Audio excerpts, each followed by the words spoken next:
Are you too busy? Too stressed out? Unhealthy? Then this is the place for you. Welcome to Balanced Living for Busy Professionals, where we help you create wellness and balance with a holistic approach that will work for you, even with the busiest of schedules, so you can live the life you want. And now, here's your host, Diane Randall. Welcome to Balanced Living for Busy Professionals. Achieving financial freedom is more than just investing. It requires making lots of little right decisions about what you care about and how you allocate your time and resources. Roger Whitney has walked the journey to financial freedom and retirement with countless individuals and families. 24 years experience as a financial planner has given Roger a wealth of experience making financial decisions in all kinds of conditions and helping clients make little adjustments as their lives unfold. Roger believes everyone can work towards financial freedom and create a life that balances living well today without sacrificing their tomorrow. Roger is the host of the weekly podcast, The Answer Man, and he is the author of a book that comes out in mid-2016 called Screw the Word Retirement: How to Create a Life You Don't Want to Retire From. Roger, welcome. Hello. Pull no punches. What a great title. Now how'd you come up with that title? That is just wonderful. It's not politically correct maybe, but it's, it speaks truth. And it just came from, how I see, clients and their journey towards retirement. And I think baby boomers are really changing what retirement is, and it just sort of reflects that. The word doesn't really encapsulate what people think about nowadays. Well, I'm really interested in hearing and wanting you to tell us about how has the concept of retirement changed? Well, if you think about it, I'm 48, so I'll use my grandparents and my parents a little bit. Retirement used to be those last final years in life when someone was working, and typically it was a lot more of a physical job, right? And they had pensions. And retirement were those last few years of your life, maybe 5-10 years. And usually when someone retired, they were retiring from something, meaning that they were worn out, they were tired, and they were retiring to leisure because they were just worn out. Mm-hmm. Nowadays, and this is where I've noticed baby boomers changing the idea of what retirement is. They're retiring and they're still active, they're still engaged, they're still have something to do, something to prove. They're more active and healthy, engaged and creative than any generation in history. And so what we're seeing, just like baby boomers changed every phase of growing up as they've aged, they're changing what retirement is. Because unlike my grandfather who retired and moved to Florida and read books because he was so worn out from his life, baby boomers are retiring and starting businesses, traveling the world, creating charities, doing amazing things. So they're retiring to something rather than from something. And that takes a new way of planning and a new way of thinking about things that, to be blunt, a lot of the financial advice industry hasn't caught up with yet. And, when I started reading your bio, I said to myself, this is a different kind of financial expert, because I just never really heard it from that perspective. Not like I've been listening my whole life, but I really said, I can't wait to interview this guy to really hear his concept on the new way of looking at financial planning. So what can you tell, let's say a middle-aged person who has maybe 10 or 15 years left of working. They put the kids through college. They used a lot of their financial resources. So how can they create a life that will support them in retirement that reflects what they have now? Well, a great question. And it's a really important question, because if you don't answer it correctly, you could sacrifice a lot of the only life you have, because I'm 48, right? My kids are 18 and 19, and it's costing a lot of money to put them through college. And I'm blessed that I hopefully am entering my maximum earning years, and I can catch up for after I've raised a family, my wife and I.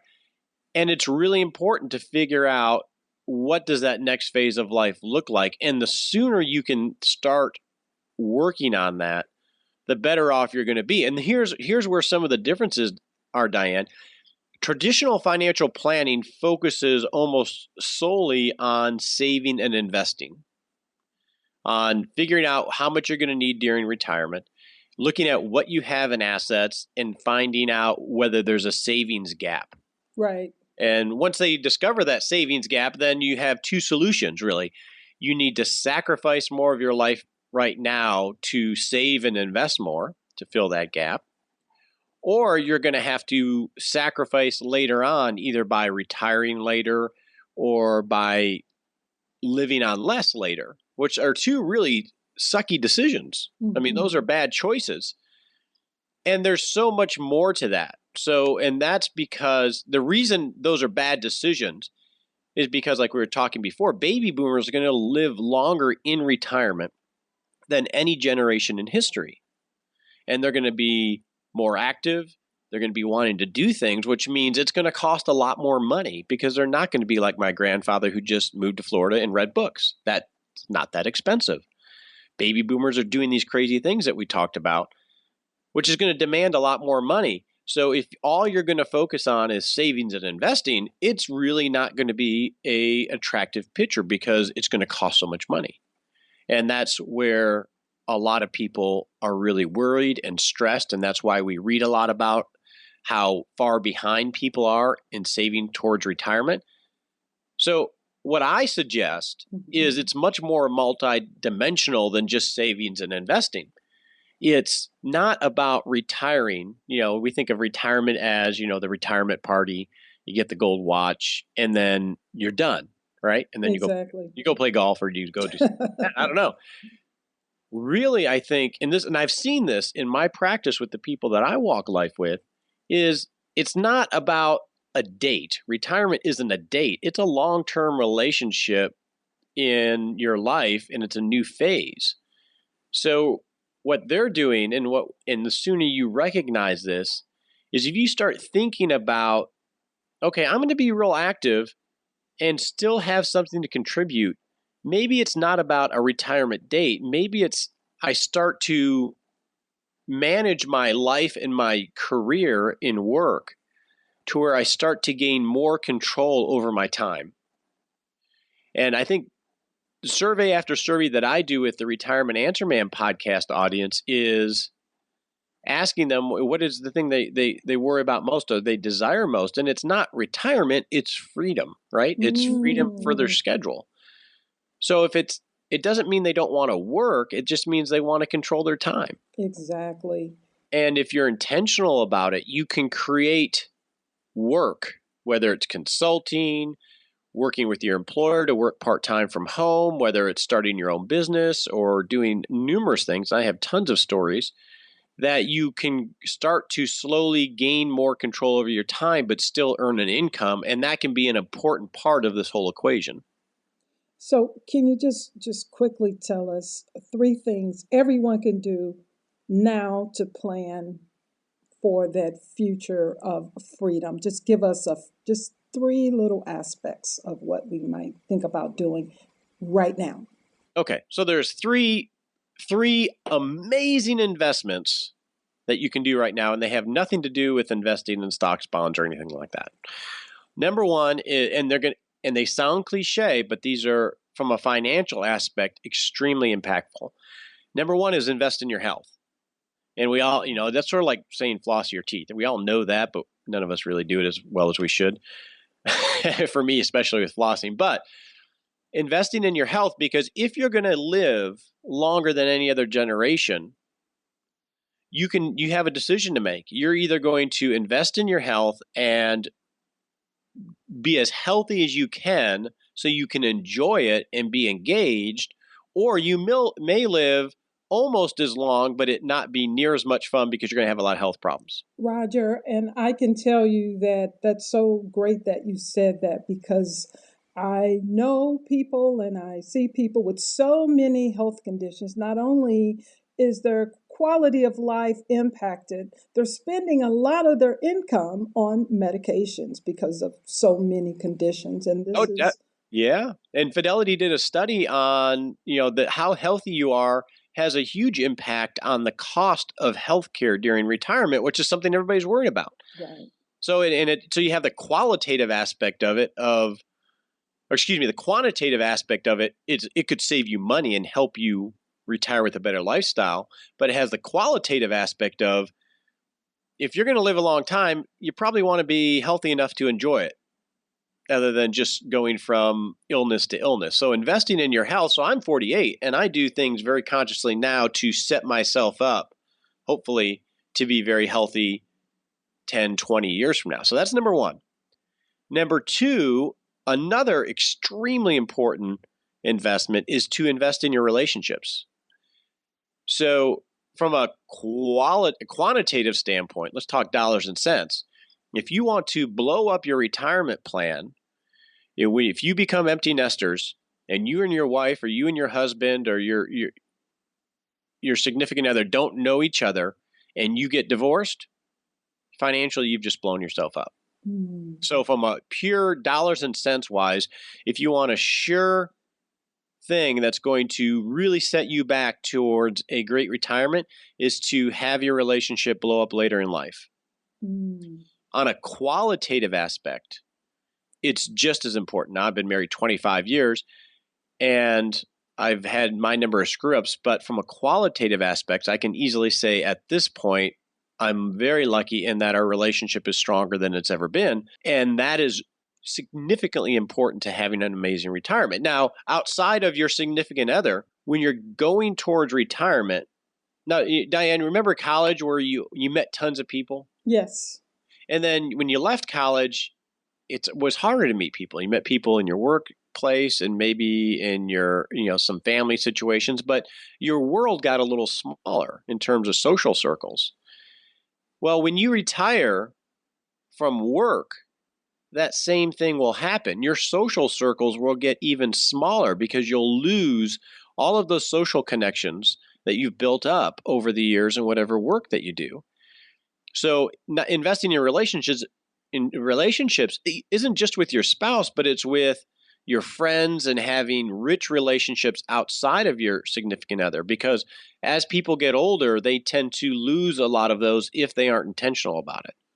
Exactly. And in my practice, I always advocate the relationship piece of it. It's very important to have relationships outside of work and outside of family. That's what I advocate all the time. And what I hear you saying, it's important even to your financial well-being. Exactly. And early in retirement for a lot of people, they're still really involved with their kids or maybe their grandkids. But what I've seen is as people age, kids grow up, they have their own lives. The grandkids grow up and they have their own lives. And slowly you can become isolated.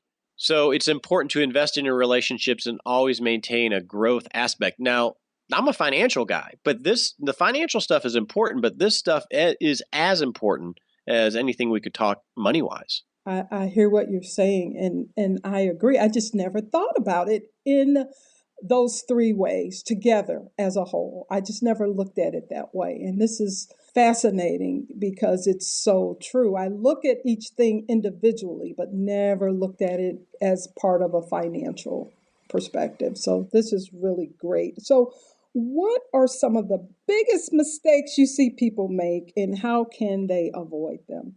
Well, the biggest mistakes. Well, let me address some myths that are out there that will lead you down to big mistakes. Okay.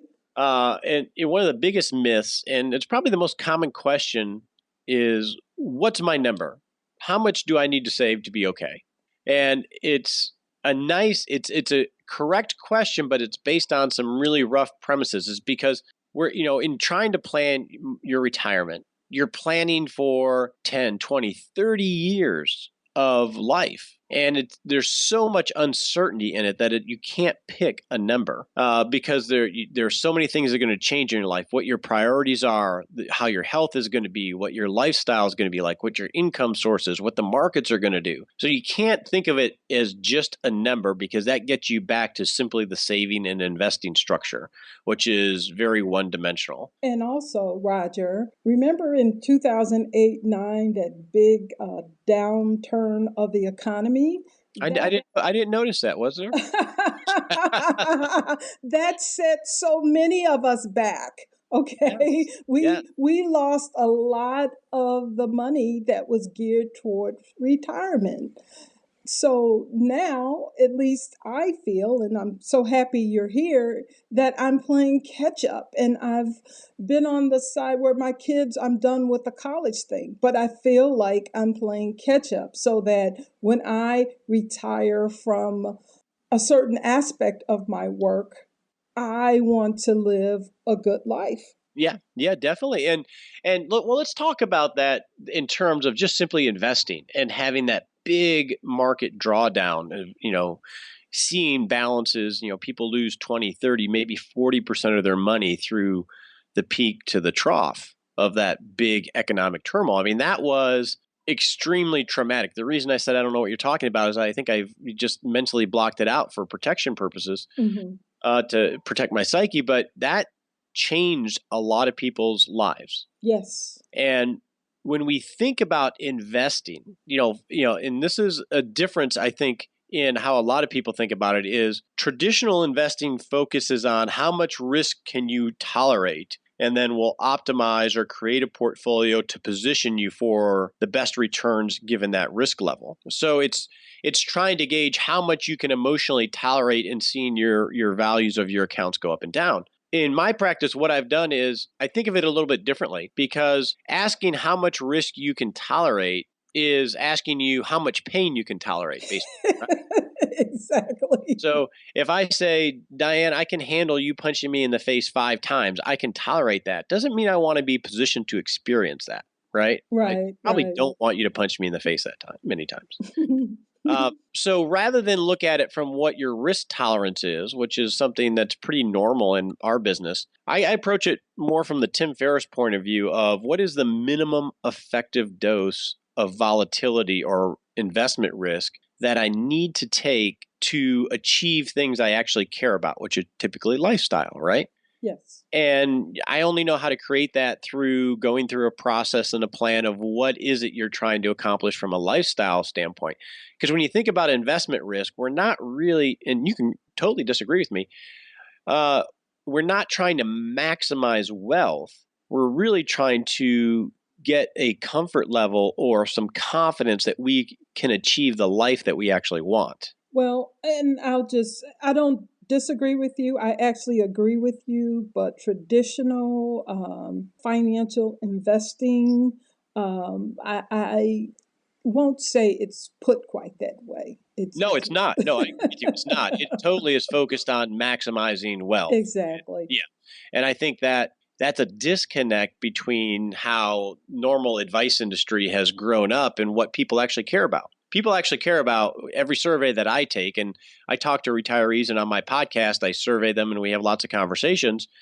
And they tell me overwhelmingly all they care about, not all they care about, the things they care about most are maintaining their lifestyle and having freedom of time. So if that's what people really care about, then you're right. There's a disconnect between we're not trying to maximize wealth. We're trying to just make sure we can live the life we want. So why not approach how you build your portfolio to best position you to achieve that? And then you can decide whether you can handle the minimum amount of risk that will best position you. That's what I mean by minimum effective dose of risk. And the only way I know how to get to that is by going through defining what that life is first. Exactly. I know for me, only through my own living experience do I find that the freedom is important and for my quality of life, as well as being able to support that on a financial basis, not trying to amass the wealth. I mean, I had to have just my life tell me that. even though I hadn't heard that until I talked to you. So this has really been an excellent. But I think as we get older, we value time more, right? Maybe it's because we hear the clock ticking. I don't know. I hear the clock ticking, but one thing I can say to you is when your children leave home and your finances aren't so much directed toward them, and this is just for me, it just opened my world up to so many more possibilities, because finally I can think about myself. There you go. See, I'm right there. My daughter's a senior in high school. I'll be there here in a few months. So it really opened up a whole new world. So I want to just make sure that I create the balance of living well, as you say, without sacrificing tomorrow. So how do I stay on track for that, or how do we, the listeners, stay on track for that? Well, my answer to that is there's two things. Okay. One is, well, they're both very hard.